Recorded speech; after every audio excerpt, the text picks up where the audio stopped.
بعد میں خزانہ بڑا تلاش کیا گیا مگر کسی کو نہیں ملا۔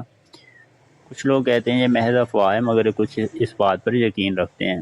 غالب نے یہ سن کر جادو کی لاٹھی کو آزمانے کا فیصلہ کیا۔ وہ لاٹھی لیے محل کے سب باغات میں گھومنے لگا۔ اچانک ایک باغ میں اس کی لاٹھی خود بخود ٹھگنے لگی۔ یہ باغ محل سے کافی دور ویرانے کی طرف تھا۔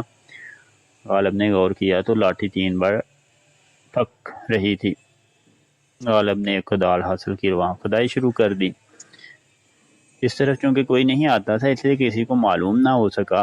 غالب وہاں کھدائی کرتا رہا۔ کئی دن کی مشقت کے بعد غالب کی کدال کسی ٹھوس چیز سے ٹکرائی تو اس کی آنکھیں چمک اٹھی۔ وہاں ایک بڑا صندوق تھا۔ غالب نے بڑی مشکل سے کھولا تو اس میں سونے کے سکے دکھائی دیے۔ غالب نے ڈھیر سارے سکے کپڑے میں باندھے اور بڑی مشکل سے اٹھا کر محل لایا۔ سکوں کا وزن بہت زیادہ تھا۔ اس نے شاہی محافظ کو بتایا کہ وہ سونے کے سکے بادشاہ کی خدمت میں پیش کرنا چاہتا ہے۔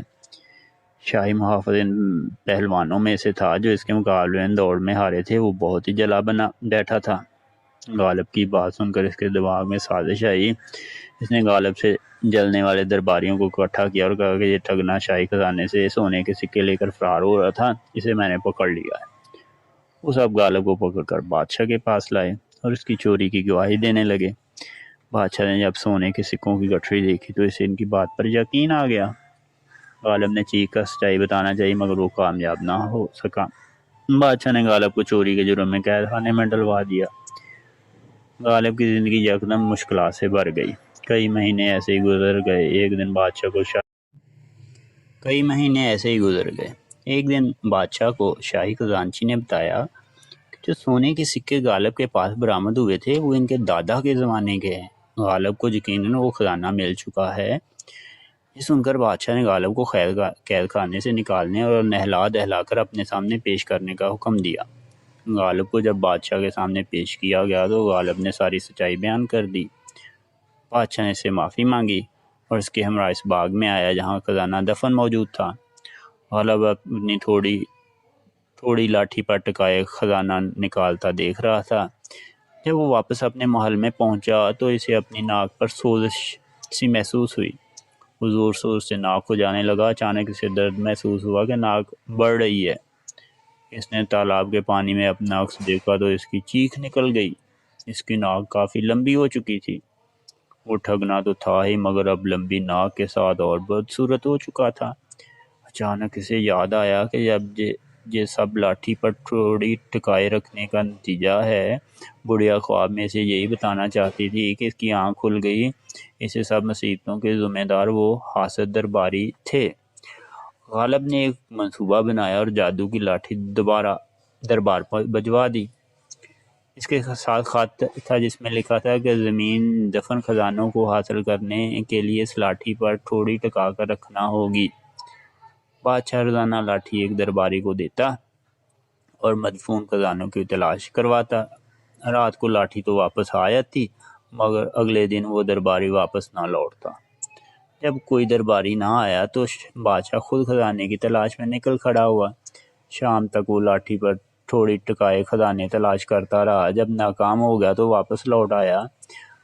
کچھ ہی دیر میں اس کی ناک پر سوزش شروع ہوئی اور دیکھتے ہی دیکھتے اس کی ناک اور کان لمبے ہوتے چلے گئے۔ بادشاہ نے سب درباریوں کو بلوایا۔ ان کی ناک اور کان بھی کافی لمبے ہو چکے تھے اور سب بدے دکھائی دے رہے تھے۔ بادشاہ نے غصے سے غالب کو گرفتار کرنے کا حکم دیا مگر غالب تو یہ تماشا دیکھ کر اپنی لاٹھی سنبھال لے تیز رفتار جوتوں کی مدد سے بغداد پہنچ چکا تھا جہاں وہ اپنے ان رشتہ داروں کو سزا دینا چاہتا تھا جنہوں نے اس کے مکان پر قبضہ کیا تھا۔